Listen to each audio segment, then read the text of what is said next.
I actually don't have anything though. Now that I know. Wait, do I? I don't know. Do you?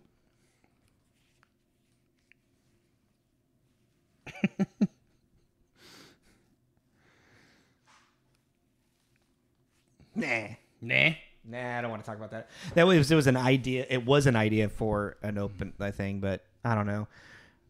It's a joke I need to craft. I need to craft the idea first. Power World is wild. Power World? Power World.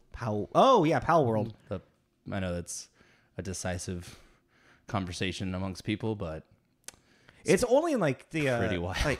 Like it's only what's the word I'm looking for? PC and Xbox. Well, yeah, no, but like beta. It's like only like beta technically. Oh, right it now, is. right? I mean, why do I sound so quiet? Hold on a second. Hey, keep talking. At least on the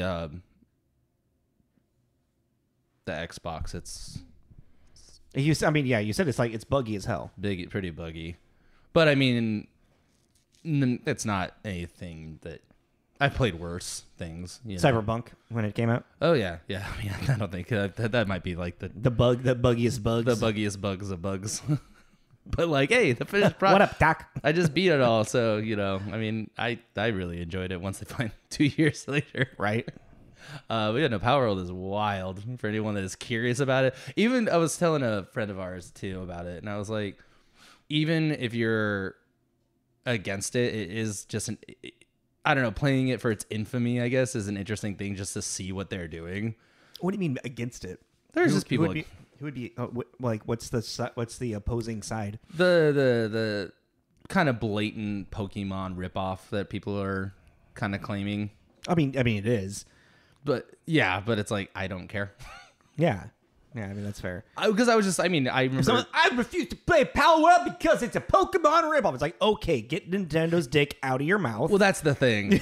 That's why I'm like, well, I mean, Nintendo's kind of released the same thing over and over again, except for those few recent titles like Arceus and stuff like that. Like this is how did I describe it to our friend? It's still the same thing. It just like if I had a friend who was a game designer and they're like, hey, check out this side thing I've been making in my basement. Mm-hmm. Basically, like I just been working on. And you're like, dude, this is Pokemon. Yeah. And I went down there and I was like, dude, this is like straight up Pokemon. He's like, yeah, but it's Pokemon for us. And I would play it and I'd be like, this is sick. Okay, I like how where your train of thought went with that. Yeah, because I mean, yeah. It's like, yeah, this Pokemon for us type thing. Yeah. Like, could you imagine be like, dude, this is Pokemon? He's like, what's Pokemon? Yeah. It's like, how long have you been down here? But yeah, like it has these features that you and I have talked about. Well, wouldn't it be really cool if blank? Yeah. And these people went, yeah, here it is, Power World. And you're like, huh? It's like, but it's also, it's not just Pokemon like that it takes from. It's just wild. I've been casually playing it and just been like, all right. The building blocks are there for it to be something. If they keep up what they're planning on doing, it's going to be pretty cool. Was it free? Oh, I have Game Pass. Oh, so it's free on Game Pass. Okay. Yeah, I don't know about on Steam or. I mean, if you have Game Pass, then that connects to your Steam or whatever. Are they connected? I mean, you can do all of your Xbox through your PC as well. Well, yeah, I just don't know if they're connected to Steam. I'm pretty sure you can do your Game Pass through Steam. Let us know. This is Tommy. This is just Jacob. I shut you. I did. My brain stops. This is Tommy and Jacob's mixtape. I shut you up.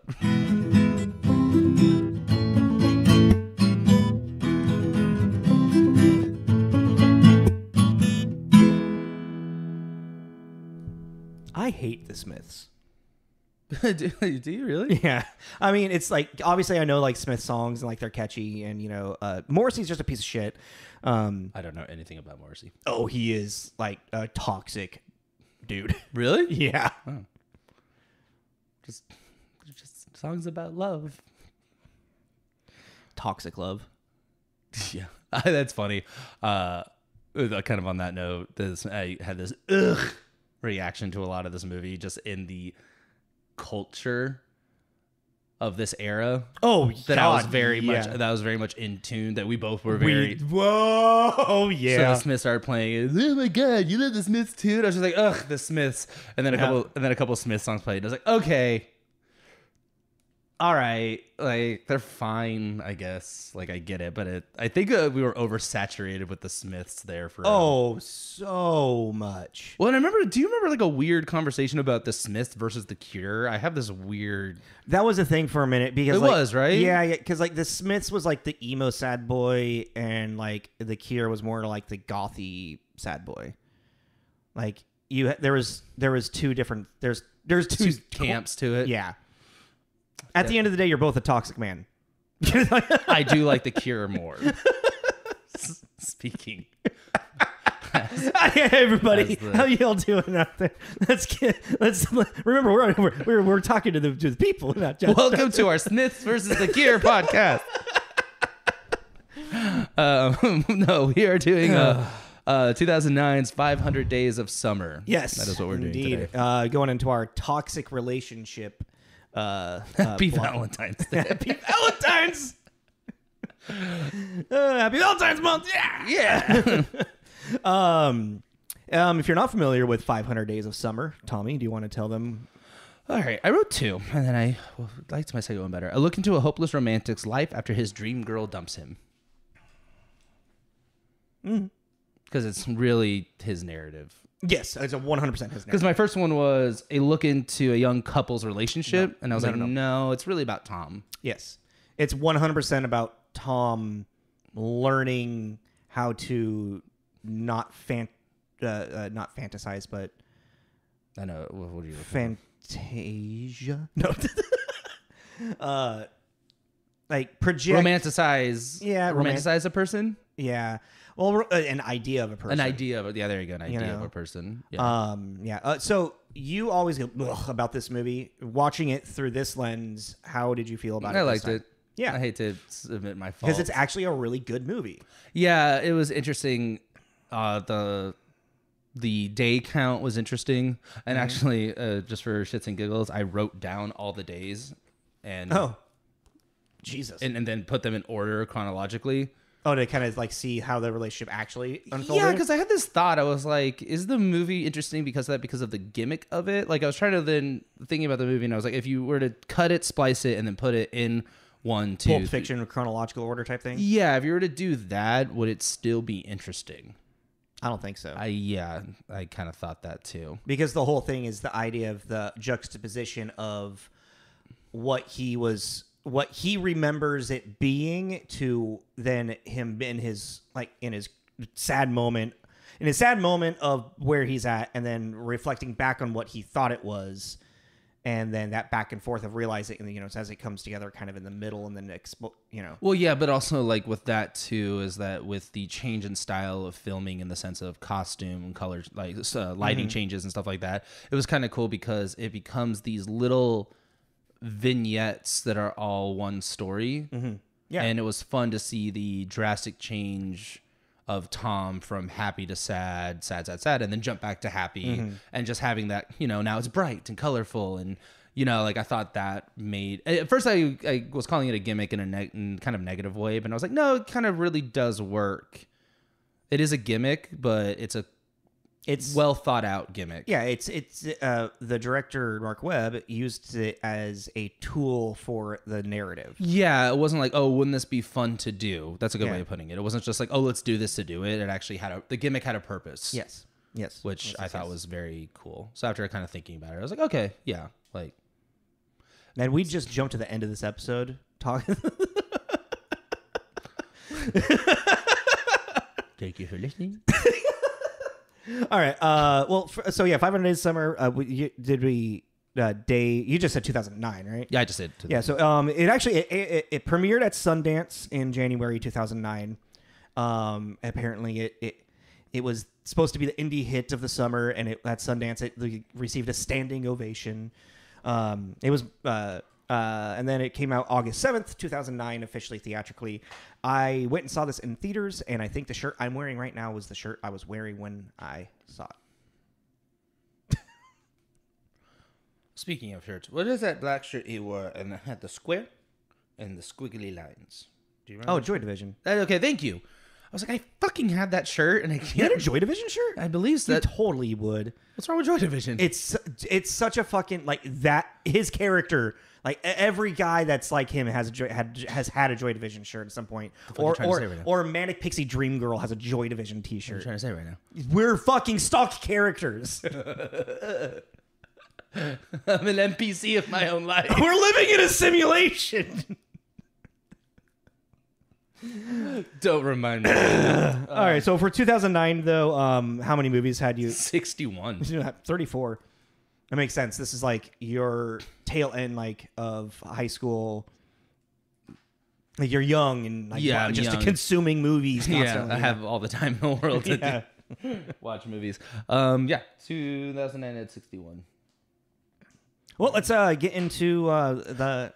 Oh, No, it's just I was doing the. So that's got number 80, 88, but out of the top 5, it's just one of those times where it's just I don't remember that movie being that old. what movie? Like This movie? Avatar, Oh, Half-Blood Prince. Like I don't remember him being that old. I mean, they were all when I. I mean, It just shook me. You got to think it was like it all came out when you were in L.A., living in L.A. True. And this all came out when I was living in Spokane. Time is on my side. No, it isn't. So this was directed by. This was directed by Marc Webb. Yes. This was actually his a feature-length film directorial debut. Yes. Marc Webb beforehand and kind of after a little bit too. Very known for music videos. A lot of music videos from people like Green Day, MCR, All Night and Rejects, Avril Lavigne, Fergie. He directed the famous Helena music video. Oh, he did? Mm-hmm. Oh. I think he directed like all of MCR's music videos. That's cool. And then watching this, I did feel that music video director thing in it. Well, this felt like a very long music video. When you were talking about that gimmicky feel of it, of like how it would like, it's because the vignette-ness of it is like music videos. Yeah, and I think it was Mark. One of them was talking about how quoted saying that this was a movie that he wanted to be shared like your favorite album. Yeah. Mm-hmm. So, and I was like, okay, I'm seeing. Marc Webb had a lot of interesting things to bring up about this movie, and I really like read. Yeah. And Smiths are, whether you like the Smiths or not, too. The soundtrack alone was the soundtrack is awesome. Very aughts, but it was like, but very good. You know, for especially at the time, there were some bangers on that. You know, so this movie probably introduced a whole generation of people to the Smiths. Yeah, I kind of wish I remembered more when that happened. I just remember one day waking up and they were everywhere, and they haven't stopped. They were it was a overnight. It was a strange renaissance of right. It seemed like overnight. Well, it was 80s Brit pop, not Brit pop, like kind of Brit pop, I guess, but like the underground, like the dark side of like the Britain like 80s punk scene or whatever. Well, I just thought it was weird too because I grew up with The Cure. Like I remember listening to The Cure like in youth and everything, but I was never exposed to the Smiths until basically living here and having that like I don't really remember. It might be more like a Seattle thing. Maybe I don't know. I just don't really remember the Smiths being so prominent until I lived here. But I mean, that's also kind of the funny thing is like how she's like how he's all like completely taken aback. Like, you like the Smiths? Like there's some fucking rare like obscure band. You know, which... But at the time, were they a little more? They may have. I don't know. I don't think so. But for us, we both go, ugh, the fucking Smiths. Well, when I was first watching it in 2009, I was like, dude, chick that likes the Smiths. All right, yeah. Okay, so the Smiths are young. But now it's like just oversaturated, mm-hmm. So... Well, and then, like I said... the Nickelback of British to us. I like Nickelback. Kidding. This photograph. I don't get it. I'm with Shane Torres on that. I don't get what the fuck did they do? It was an oversaturation thing for sure. Especially like growing up in Spokane, like that was Nickelback was huge in Spokane. Anywho, so Marc Webb directing more music videos. They had the Amazing Spider-Man franchise, and the Andrew Garfield, if there's the Andrew Garfield specific, and some TV here and there. fuck, is there something else that he recently directed for the MCU that I can't? It was like a video. It was like a short video of something. I can't remember. Anyway, but yeah, Marc Webb. He's directing the live action Snow White coming out soon. Yes, in post-production. And we'll see what kind of weird backlash that gets. It's already. I know. I know. Let's move into writers, which actually I kind of like that they're a writing duo. Yes. Scott Neustadtert and Michael H. Weber, who probably most famously, other than this, would be probably for writing or adapting, I should say, The Fault in Our Stars. And then also The Disaster Artist were like the top ones that I saw. Yeah, the only other one I added was the Pink Panther 2. Yeah. I'm struggling over here today. Is that I don't know you? why. Is that your microphone? Yeah, I don't know what's happening right now. It sounds like a woman in the hallways, like. You've been playing too much Silent Hill. Yeah, right. Cherry Blossom Schoolgirls coming after you.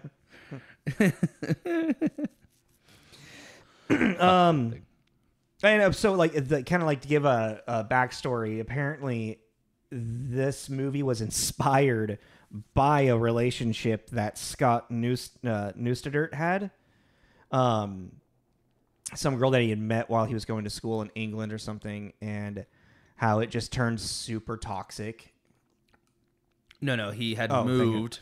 Oh, he had a very bad breakup in England, in London, I think.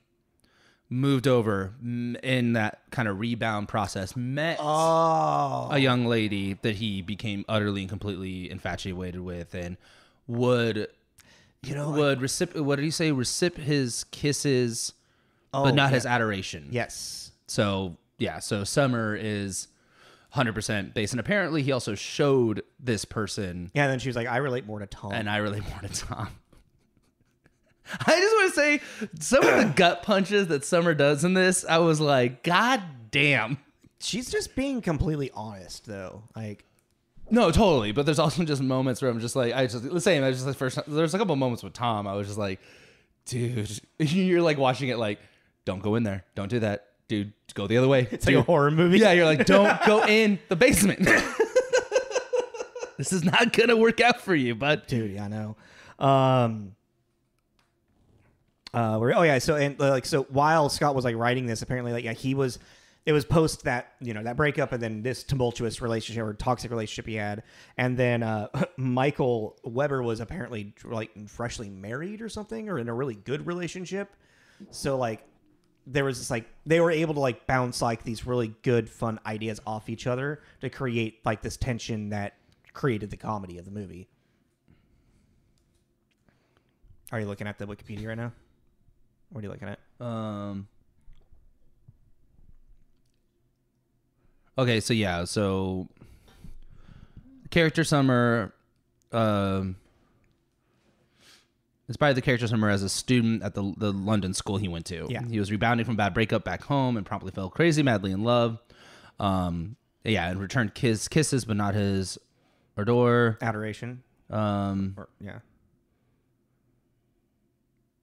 I'm trying to see, like, because you're right. It was very interesting for us because Scott was just going through a breakup, and I had a long-term relationship, so we each brought totally opposite perspective. Yeah. So they were able to do and it felt pretty legitimate, the relationship part and the breakup part. I mean, what's great is like, and even like Marc Webb kind of goes in and he says like, this really isn't a rom-com, and it's more of a coming-of-age story, because like in a rom-com, there's that happy ending of like, and they go out and they, right off into the sunset together type thing, And while this is more an honest reflection of a man just dealing and going through a breakup. Yeah, it's kind of like this is kind of, or not even like kind of a breakup, but.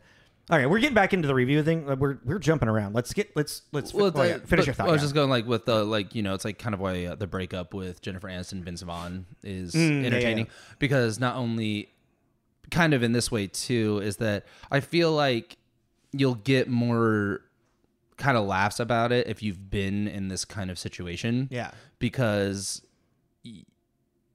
in the time that it's happening, it is the end of the world. Yeah. To you, nothing could be worse. Nothing could hurt more. You know, it's all that kind of stuff. And then watching it is almost cathartic. You know, because you're like, I've been there, and like looking at it like in years later, you're kind of like, this is kind of ridiculous, you know. I was like, God damn, who was I? But even with the breakup too, is like, you know, they have their fights and stuff, what you get, but it also ends in a way where they don't just get to, a couple years later, they meet up, or a year later, they meet up again and have a cordial interaction and talk about maybe getting coffee sometime and catching up, and then the movie ends. And that is this kind of feeling too, where it does in the non-rom-com way, because it's not even funny in a rom-com way.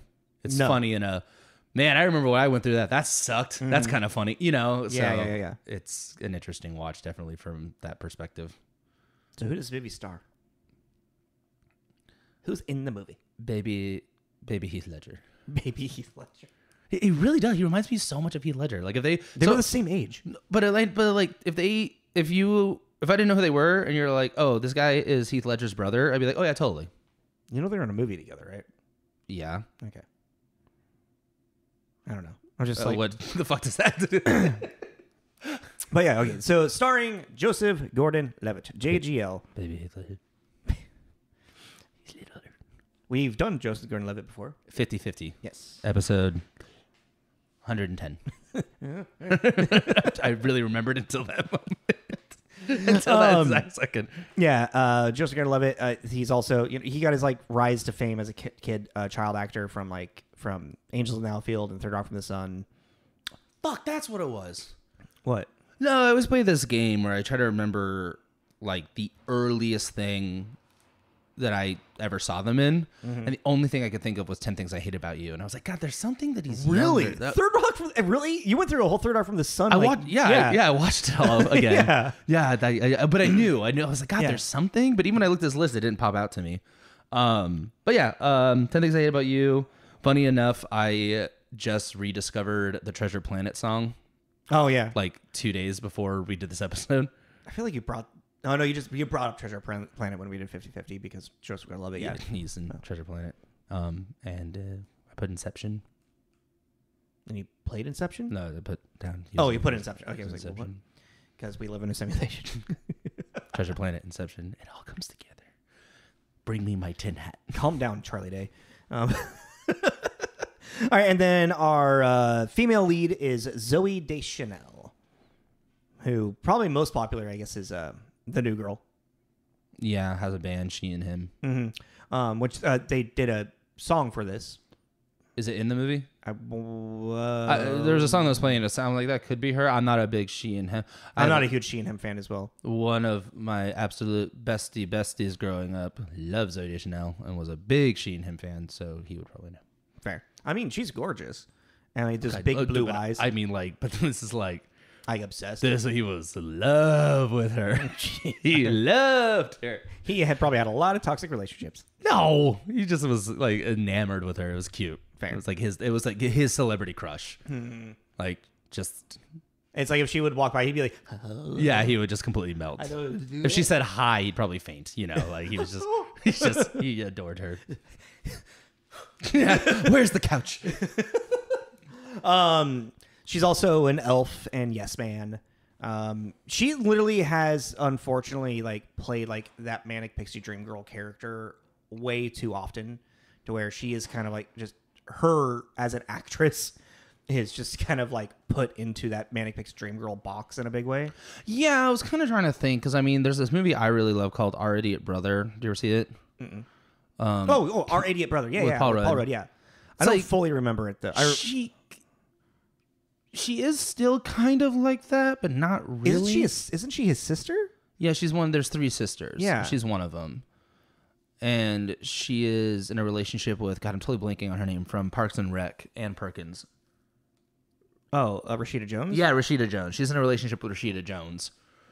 And there's that arc. But then I was even thinking about the very first thing I ever saw her in was Big Trouble with Tim Allen, that kind of ensemble comedy movie that I've talked about before.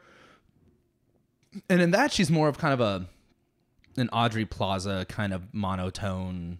Yeah. Doesn't really react. She's not really a manic pixie dream girl in that. She's very much just the Well, I mean, a depressed teenager. I kind feel of like the Man That Makes a Dream Girl. It all kickstarted with Elf. Yeah. And then her like, and in this is like what's interesting about her character in this. What's Summer? Summer. Wow. I wanted to say Jess. I kept thinking Jess in my head because of New Girl, and yeah. Whoa. My brain is that was a fail, bro. What's interesting is Summer is presented in this movie as a manic pixie dream girl because it's through Tom's perspective, and we're seeing what Tom wants to be in love with, even though Summer is a lot more complicated person, and you see glimpses of it through bits of the movie. Yeah, and that was an interesting thing about it too, is that, she's not a flushed out character, but it is written from everything you just said, but I'm just kind of reiterating because it was really interesting to watch it with that, or looking back on it with that mindset of like, well, yeah, this is a 20-something-year-old's almost flailing, dire attempt to keep in love with this idea of someone. Yes. And yeah, relatable. That's all I'll say on the matter. I mean, I went through it too. Sorry. All right. Well, let's get into some reviews. And then did you any honorable mentions? We didn't. I mean, fucking. There's his two friends, Jeffrey Arkin, who's the guy from Super Troopers. The Snozzberries taste like Snozzberries. The dude is also married to Christina Hendricks. Redhead. Jeffrey Arend? Yeah. He is? Oh. Yeah. I didn't know that. Yeah. Matthew Gray Kubler is his other friend. I really know him. Criminal Minds. Yeah, Criminal Minds. Yeah. Little bit part for Chloe Grace Moretz, who plays his younger sister, Rachel. Yes. Which that's an interesting relationship in the movie as well. I loved that. Like that she was this little Jiminy Cricket relationship advice person for him. Like his... We'll get into that as well. I thought that was really funny. It's really, really funny. Clark Gregg plays his boss. Yes. Who's from MCU. Yeah, and I guess then there's a bunch of other little bit parts, but I feel like those are the 1, 2, 3, 4, 5, 6. The 6 we see the most. Yeah. Yeah. But yeah. God, Chloe was a baby in this. Oh, yeah. I mean, she was tiny. I guess she's probably like 13 or 14. Well, I did it the other way around. I watched the movie and then did notes. And so when she shows up to the apartment, I just heard her voice and I went, is that just the mini version? When did Kick-Ass come out? I don't know. I'm assuming that would come up on her most known for, right? Maybe. 2010. Okay. Dumb. It's like I knew it came out when I was still in Spokane. Oh, and we talked about her before. I forgot about that. Carrie. Holy shit! Yeah. Whoa. I forgot we did that. I forgot we did Carrie. She was the lead in that one. Yeah. All right. So yeah, let's go into reviews. Episode 108, Carrie. Yeah, sure. So okay, get our scores going. On IMDb, it's got a 7.7. So decently, like averagely, that's an average high. And then Rotten Tomatoes, it had an 85% tomato meter rating and an 84% audience score. Okay. So I mean, this movie, I think it is like it was well received by critics. Its flaws in it is more kind of like just because it's, I don't know. I went on this dive of doesn't matter why I went there, but I ended up looking at videos on YouTube of it, and there's a lot of like video essays on what's wrong with this movie. Like what's wrong? Yeah, I didn't watch any of them because I didn't want, biased. I just wanted us to have a more fluid conversation about it. I wonder if a lot more of that is how it's interpreted. Like a lot of people, like when you're like how like Tom in general, like it brings up him watching The Graduate too young and taking the wrong information out of the movie. You know, romanticizing this idea of who the characters are, as opposed to understanding that they don't end happy type thing. You know, I've actually never seen it, so I didn't really understand the reference. You should watch it. That's on those. It's iconic. There's so many iconic scenes in it that you'd be like, oh, that's where that's from. Oh yeah. Oh, that's where that's from. But it's so much in the sense that I remember when this movie came out and people being like relating with Tom in a way where they're like, I want to be like Tom. Whereas like, no, you don't want to be like Tom. You're not getting the message of the film, you know? So I just wonder if maybe that's like part of what the video essays focus is. Yeah. So in the review corner, on Metacritic 76, which comes to generally favorable, with 33 positive and 3 mixed, 0 negative. I did not hear anything you just said right there. 33 positive, 3 mixed, and 0 negative. Thank you. My brain literally was like, I picked 2 positives for this one. 100 out of 100, Roger Ebert at Chicago Sun-Times. Really? You gave it 100 out of 100? Yeah. Huh. It always does it, man. It's really weird. It always does it. Just when you're like, you can find something. He's like, nah, this is great. Here made me feel young again. Here's a rare movie that begins by telling us how it will end and is about how the hero has no idea why. I love that. And also, again, like I actually had to rewatch the opening of it again today because I love the narrator of it. And remind me, well, I want to come back to this later about the narrator and the importance of it. But how it's like, this is a story about boy meets girl, but this is not a story about love. This is not a love story. The movie blatantly tells you in the first 5 minutes, this is not a love story. I just realized, who is the narrator? Oh, fucking yeah. What the hell? Great voice. Yeah, I'm going to look that up real quick. It's not even on the IMDb, is it? No, it is. It is Richard McGonigal. Richard McGonigal. Known for... Oh, fuck. It's Victor Sullivan from Uncharted. Get the Oh, my God. That's funny. It's Zooey. It's what? Sully from Uncharted. Oh yeah. Sully, yeah. I thought you were saying like from Monsters Inc. I'm like, no. What the hell are you talking about? No, yeah. Wow, funny. That's crazy. That's cool. Yeah, it was because he was the same thing. I was like, the guy's got a great voice. It's got to be somebody. Okay, I lost my thing. Okay, the other positive I picked was 70 out of 100 from Kimberly Jones at Austin Chronicle. A funny, seductive, and surprisingly honest dramatization of the ways we snooker ourselves into incompatible love. I love that. That's pretty on the... And the honesty of, like, that's a big thing is, like, Joseph Gordon-Levitt, Zooey Deschanel, Marc Webb, all, everybody that was in the creation of it talked about, like, the things that they loved about it is how honest this script was. And it's, like, it doesn't shy away. It doesn't try to make love look pretty. Yes. I totally agree with that. And then...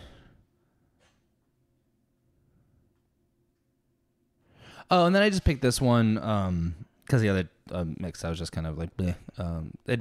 They were kind of negative without really having any constructive criticism about it. To me, 50 out of 100 by Liam Lacey at the Global and Mail Toronto.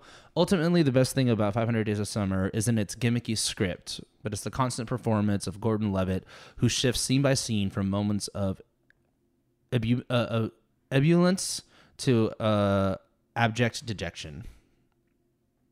I like that, actually. Which that I picked too because that really stood out to me. I just thought the juxtaposition from moment to moment was just really cool. George Gordon-Levitt's the way of carrying this film is really, really. He's absolutely phenomenal in it. Yeah. It's like it's believable in the emotions that he's feeling and he's going through, even like in his dejection and whatnot. But it's also not like overly dramatic and it's not oversaturated with it. It's still comical in a way, but still grounded in reality. It's like watching a teenager throw a tantrum type That's thing. what I was going to say, too, because there's even those moments where he's just being, like, in his head, a justified asshole, but then you're standing there being like, no, you're just not justified. You're just kind of being an asshole. Yeah, you're just kind of being a dick, bro. Yeah, you know. I mean, don't get me wrong. I love me a good freak out, like when he freaks out at work. Like when he quits? Yeah, I loved that. I mean, no, that's actually, yeah. It's like, I mean, that's him get all of his pent up frustration finally coming out. But I think my favorite, the most ridiculous one, but also the funniest one, is at the beginning with the plates. oh, it's just.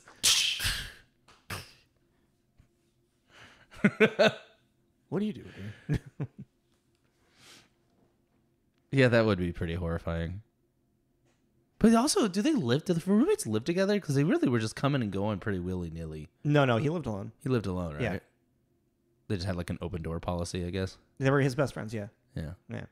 Yeah, I mean, it wasn't fully open door policy. I mean, it was like a knock on the door. The first, one of them comes in. He's like, "Oh, so tell me what happened. What kind of job did you get?" He's like, "I'm unemployed right now." it's funny. That completely, utterly confused me. That joke went just over my head. Really? Yeah, he's like, hum job, hand job? And he's like, no jobs. I'm currently unemployed. I don't know. I didn't put the job and the Did me saying that just come together? No, I had it. I realized it when I was watching it, but I was sitting there because it was right after they had the kiss in the photocopy room. Also, she came onto him. And I was like, wait, what is he talking about? It's not fire. They were just at the photocopy room together. And she's like, what are you talking about? I'm like, he said he's unemployed. He's clearly not. Like, I thought I found like a plot thing. And she's like, no, like job. Like he didn't job. I'm like, oh, that just went whoop, right over. Do you have any negatives? Anything else? No, that was okay. Really, I mean, the negative. Joe Morgenstern, 40 out of 100 Wall Street Journal, and exhaustive and exhausting dissection of a relationship that was never at all that promising in the first place. I mean, he's not wrong. I just didn't think it was interesting. He's like, why am I watching this movie? I thought it was going to be about love. No, this is not a love story. What? Peter Rainier at Christian Science Monitor, who gave it a 67. Because we know almost from the get-go that things will turn out bad to bittersweet for them, the movie is like one long autopsy of what went wrong, starting with day number 488. I mean, they're not wrong as well. It's kind of fun. I didn't read that one. That's kind of fun. I mean, that's actually what I do love, that the movie technically begins at the last time that they see each other. And the way that it's shot, because it's such her really expressing like a sense of love and like a care towards Tom, and Tom's still kind of like lost in this like enamored state, but realizing it's not healthy for him. And it's like you see the shot of her hand with the ring on his hand. So it kind of alludes to this thing of like, oh, they're married together. But then you watch the story unfold of how he just fell in love with the wrong girl. And that's what she's telling him in that moment too. That final scene, it's the only time you see the real true Summer, not through Tom's perspective. Yeah. And it's also kind of interesting what you're talking about with that, is that I felt like, because I kind of remember the big parts of this movie. Yeah. I didn't remember the engagement thing. I didn't remember that, but I remembered. Yeah. Well, that entire, that expectation versus reality, like scene, that moment, that's like one of my favorite like that was cool. moments in all of film. That was really cool. Because I mean, you're talking about the side by side. Yeah, right? yeah. Expectation, really cool. Yeah, because it is so humanly accurate to, especially if you're like as we have been relating to Tom at that moment, where you think like, oh, she's inviting me over. This could be the spark that reignites everything type thing, and you have this idea of like, you're in your head like what it's going to be like, and then you get there and it's completely nothing like that. And it's and it was smart too with the expectation that it was still grounded in reality. Yeah. It wasn't like It wasn't like that dance scene after they have sex. You know what I mean? Yeah, They could have easily done something like that really over the top. And They kept it very... It's still an expectation, but it's an expectation set in reality. But something else that I thought was kind of cool that I don't know, I could be putting it in there just from my own perspective and everything. But there were a lot of moments where just kind of very subtly throughout it, there, in the back of my mind, I was kind of being like, it is at any moment in this scene, or it could be divulged later, that this is all his imagination. Like even that scene in the very beginning where they're meeting at the bench and they're like sitting there talking. It was when it was getting towards the end. I was like, when she showed up again, there was part of me being like, if they made it so that he was just kind of imagining having this final discourse and this final closure conversation because of his expectations versus reality kind of thing. Yeah. I was like, it wouldn't be surprising. And it was kind of cool to have that feeling of that unsureness. Yeah. And kind of not in like a Fight Club way where it's really, just more not in a end of Inception.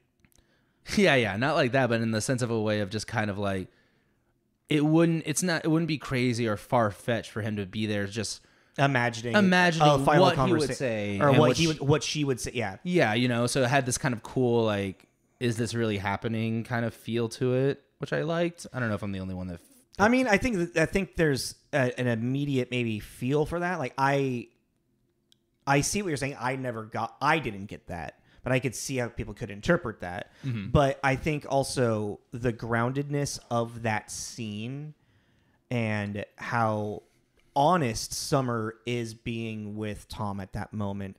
And you're really seeing who Summer really is. Not through Tom's, like I said, like it's not through Tom's perspective. Yeah. This is Summer.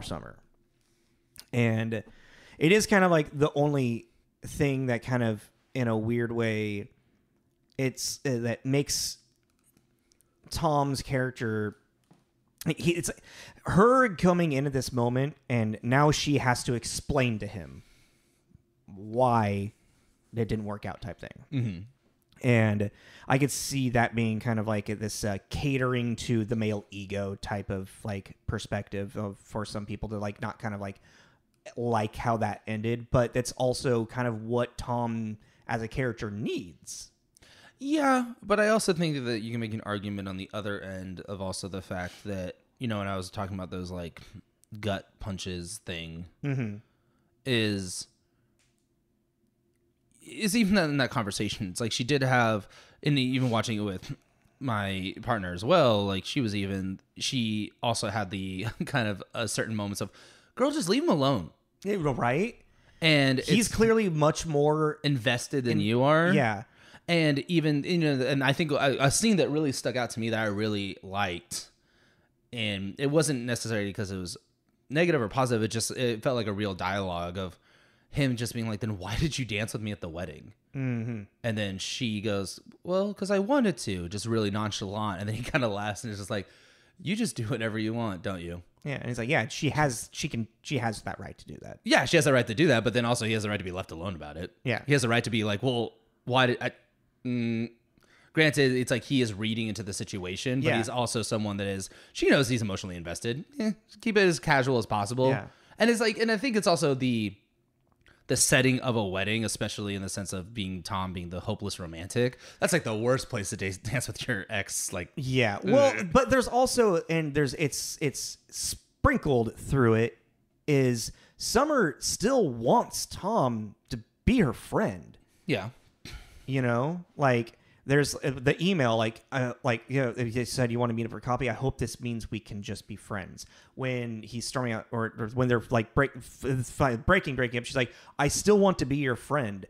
At the wedding, she's like, let's dance. Like, can we be like? She's testing the waters. Can we still be friends?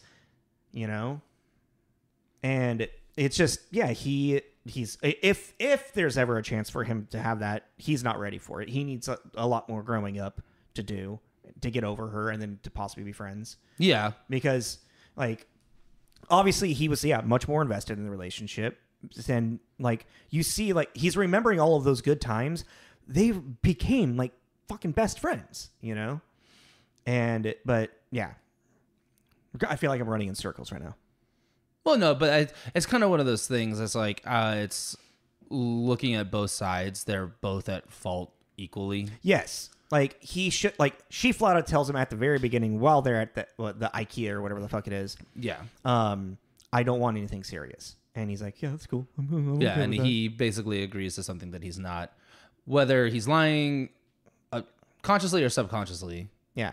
That's two different things. You know, this in this fictional world, we don't He's know. enamored with this girl, so of course he's going to say whatever he wants to spend time with her. Yeah, he would have jumped up and down on one leg, barking like a dog. But it's like, I also think that it's like you were saying, it is her right as a person to ask to dance and everything like that, but it's also to someone that you want to be friends with, that you kind of have an inkling that they are in a different place, then you also, as the friend, need to put their emotions like into consideration. Yeah, like yeah. me asking him to dance at this wedding, may that possibly maybe give this person a bad or idea. in a big way, maybe like, oh, like, you know, I'm seeing someone, you know, set that boundary at the very beginning. She doesn't have to tell him that, but like, I don't know, like it's a way of like creating boundaries. Like, so then when she does ask him, like, would you care to dance, or like, would you care to have a dance as friends? Yeah, like kind of, you put up these little Yeah. bumpers, you know, to kind of direct it a certain way. Because even then too, man, I just thought it was a great scene and really sad. Like when he sees the ring and he storms out of that party and turns into the drawing, and then the spiral going down as the stairs. Yeah, he's spiraling down. That's the thing about this movie is Marc Webb created a lot of visual moments that reflect what Tom is feeling as well. Yeah, like that entire scene was great. And it really like there was such a gut punch. Like there's this great song called Sometime After Midnight by Airborne Toxic Event, which is kind of exactly that situation.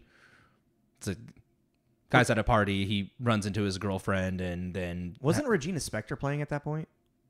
Oh no! Oh fuck! What was the Regina? No. I'm just saying a song that that invokes the same kind of emotion. And I was just sitting there watching it, like, God damn! Like and that's why it's relatable. Is like in that moment, if you have felt something similar to that, you had a very quick tinge of feeling it again. You're like, oh, I remember that. I remember that kind of feeling. You know. I remember exactly where I was. It's your. I know exactly where I was. I need to talk to a friend. I pulled a friend outside. I smoked 5 cigarettes in a row.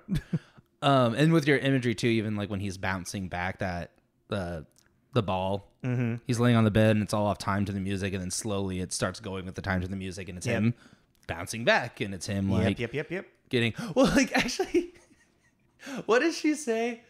During that expectation versus reality party scene, and it was just kind of like a knee-jerk reaction. He goes, "Oh, so Tom, what do you do? Oh, I write greeting cards." Oh yeah. He could be an architect if he actually put his mind to it, or something like that. And I just out loud went, "What the fuck was that?"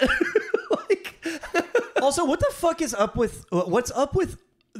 When did architect, like in the mid 2000s, like everyone wanted to be a fucking architect? Where did this romanticization of an architect come from? Like, we had a friend who was a goddamn architect who but he's right. This is before. No. Oh yeah. Ted from How I Met Your Mother. Ted Mosby, architect. You know.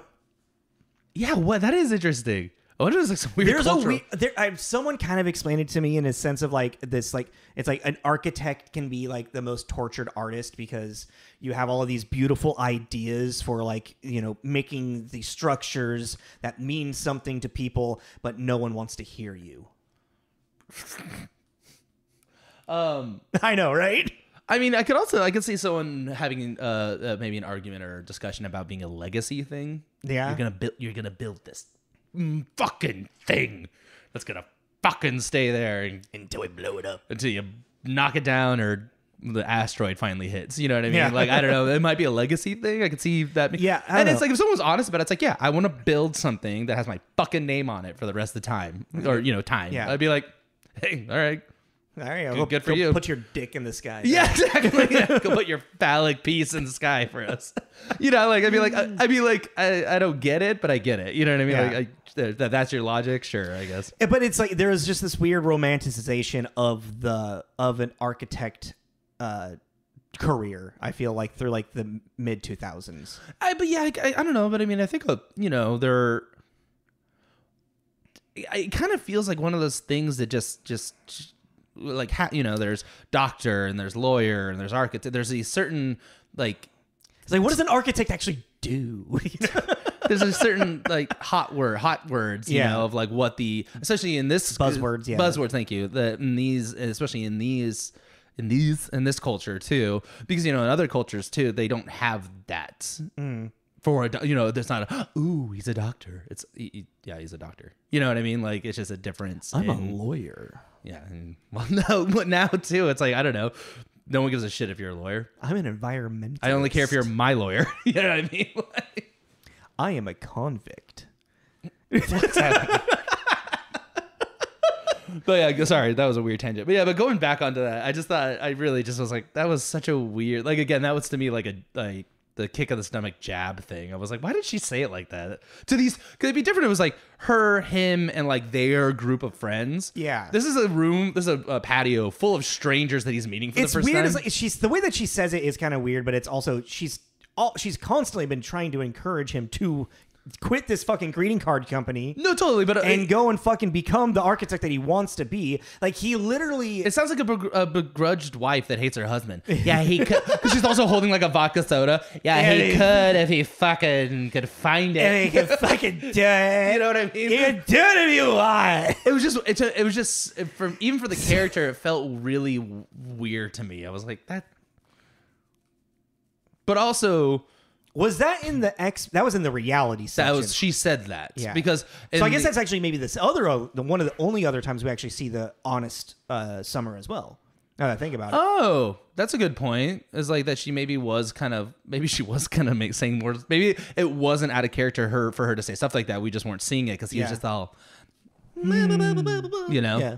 That's a good point. Yeah. Because what is he? He also like he says after that. Oh, because he works at the greeting card company, and he says something about like, well, I'd rather work somewhere where my words will last forever, as opposed to some building that'll, like, he says the opposite of what. Yeah. He makes a joke out of it, and then all the girls are just like, and it's like, yeah, dude, you're not coming across pretty good right now.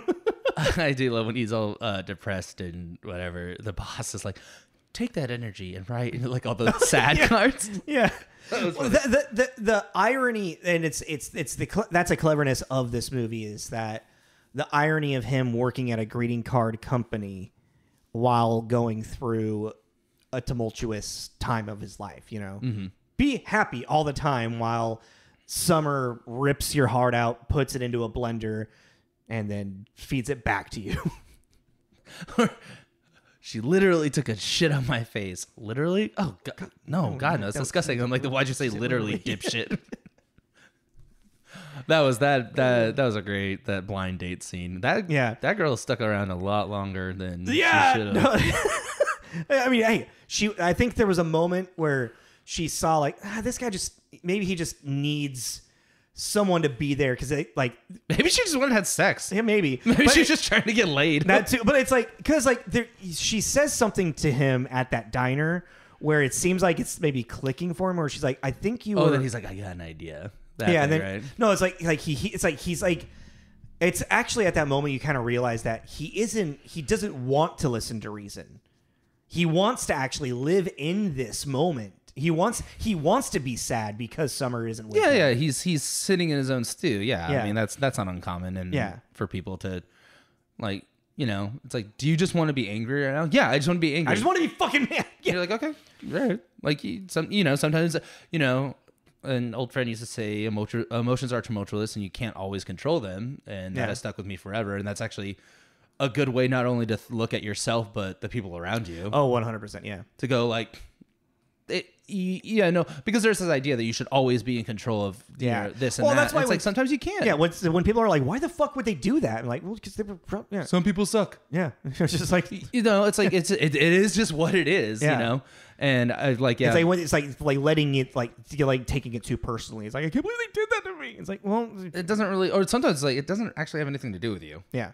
It's totally them because, and also in the same way that people always can't control their emotions, people can also have a right to be selfish every now and then and just worry about them because you're kind of stuck with you longer than anyone else. Now. And and that's just like, so that was like funny. It's like, in that scene, he just wants to sit in it. So it's like, let him sit in it. Whatever, man. No, then she leaves and he's like, yeah, go ahead and leave it. Everybody else leave. No, he says, you don't even look like Summer. Oh, that's right. That's the thing. This movie isn't laugh out loud funny, but it is actually pretty funny. Yeah. Because that's the thing too. It's not a rom-com. No, it's not. It's not a romantic comedy. No, but it is really funny, and especially like we were saying already, if you've gone through it, you're like, I've been that guy, or you've been with that guy. Yeah. Like, shit. What's Here we interesting go. to kind of think about is like the like container that this movie is presented to us in is kind of more like it is a storybook, or like it's a flip book or picture book, because there is the narrator. He's like, we are telling the story of how boy meets girl, and boy is like this, girl's like this, but this is not a love story. The narrator continues through parts of it, through all of it, and since it's so back and forth, that's it. Do you see what I'm trying to say? Like the container, the presentation of this film is very unique as well, which makes it kind of makes the like a little bit of like outlandishness of some of the scenes, like the dance scene, okay in this construct, because not only do we understand that this is Tom's projection of his happiness of just having sex with Summer, but we are also in a kind of storybook thing of an unrealistic story, or unrealistic, over embellished type of story. Yeah, well, but then also on that note too, it's kind of like with the embellishment, it does kind of represent when you do first, when you're in that honeymoon, first falling in love phase, stage, where everything's just a little bit lighter. Everything's just a little bit easier. Everything's just, and it does a really good job of doing that, especially, with that fun. I thought that little dancing was really fun, actually. Oh, no, it's great. I was like, this is cool. And everyone's wearing blue, like her color scheme, and, everything is in that moment around Summer and their new love and all this kind of stuff. And, and then and with the jumping of days, then jumping to the dark and disheveled, and it makes those moments just hit better because you have this kind of fantasy into this reality. Yeah. And the fact that you're not doing it in a linear way, it comes very shockingly out. It just is like, happy, happy, happy, sad. Happy, happy, happy, sad. Awkward, awkward, awkward, sad. Yeah. So I see what you're saying, and I think it just makes it more of a story. In moments, it goes from grounded reality to storybook to grounded reality. Which is, it makes the vignette-ness of it makes sense and acceptable. Like we accept it as is. I will say that, and the only thing though I could, and since I was saying, I did the days and wrote them down, everything. I did have moments where I was kind of getting confused on what was happening where, because of the jumping in days. I mean, luckily I was writing them down so I could quickly look down and be like, oh, okay, that's this thing. But you're like, okay, so this is 15 days after the kiss. This is this many, you know what I mean? It would kind of help to like plot it out, but I don't know. They were really only dating for like about a year. 290, I think, is the. I'm saying he had another 200 days to get over her. Yeah, so 290 is when she breaks up with him at the diner, or breaks up, Yeah, whatever. I still want to be your friend. Well, because that's the thing. Well, that's like. So it's not so they hooked up. So they were dating for less than a year. So their awkward kiss was the 31st. When she kissed him. Mm-hmm. That's also the thing. She kissed him. And then day 34 is when they went to. Why do you keep specifying that? Because it's this whole thing of like he was too afraid to make the first move, and then so she made. They said this thing. I feel like she did lead him on, and then when she told him what she wanted, then he needed to back away. But when she kissed him, and then they're at the IKEA and whatnot, and then she's like, I just don't want anything serious. Like, it's the problems of both of them. You know, it's like he isn't perfect, she isn't perfect.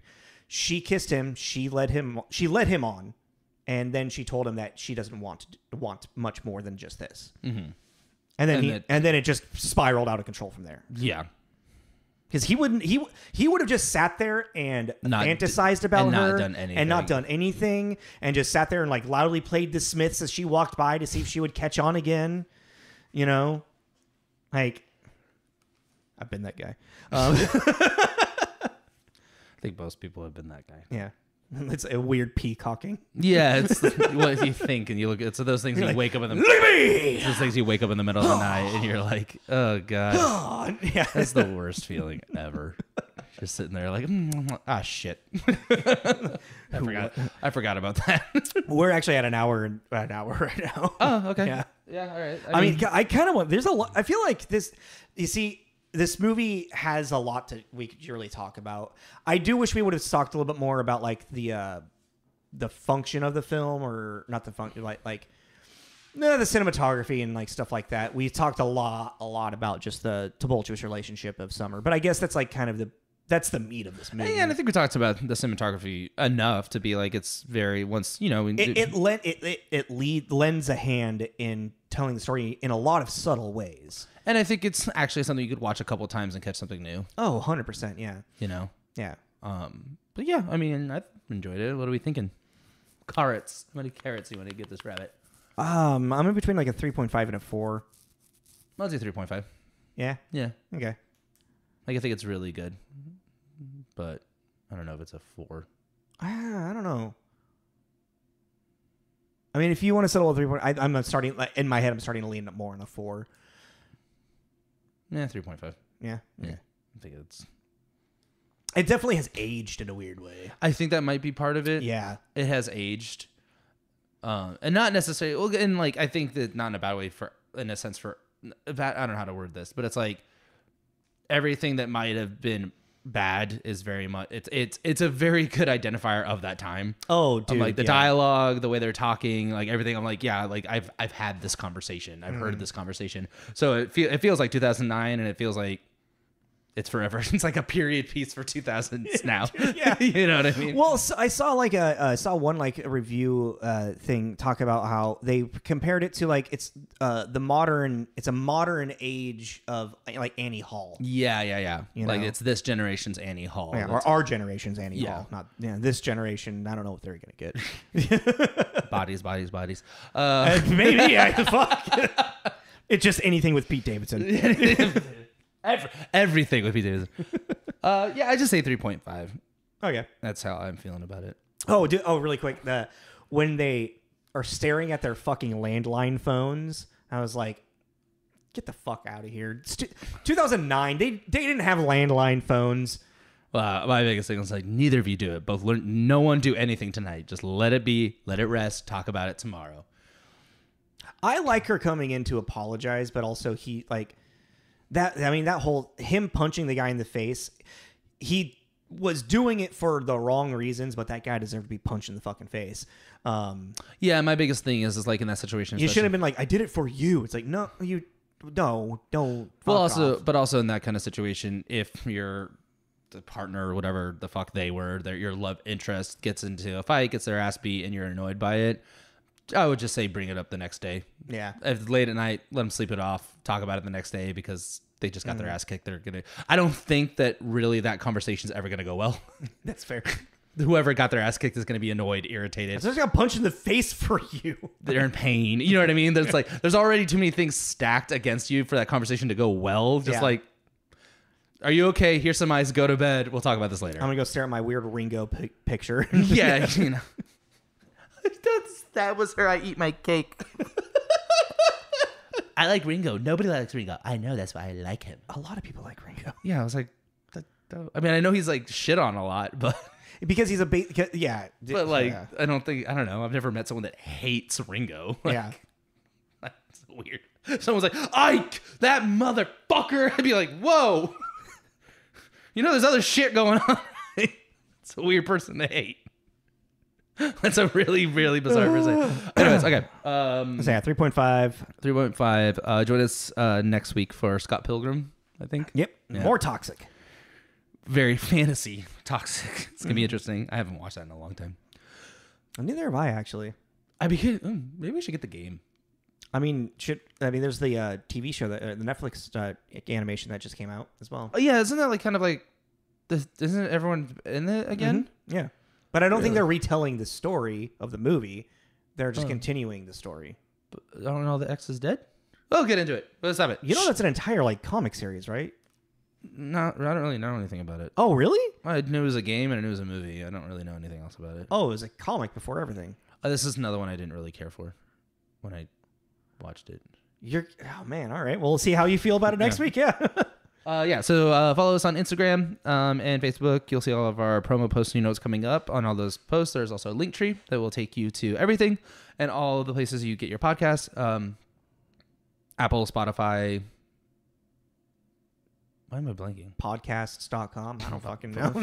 Yeah, they're all on there. Just click the link. Click the one you listen to. Follow. Give us a rating. It'll help us get more followers and listeners if you enjoyed it. And if not, we're always open to criticisms. I just opened up the floodgates. You're struggling today, bro. Yeah, I don't know why. I'm sitting over here just like, where's this going, bud? I don't know why. That was really hard today. Anyways, all right. This is Tommy. This is Jacob. This is Tommy and Jacob's Mixtape. Mixtape. Later, guys. I'm going to have a good night. What? Good night and good luck. I don't know why I did Sean Connery. End it. Kill it.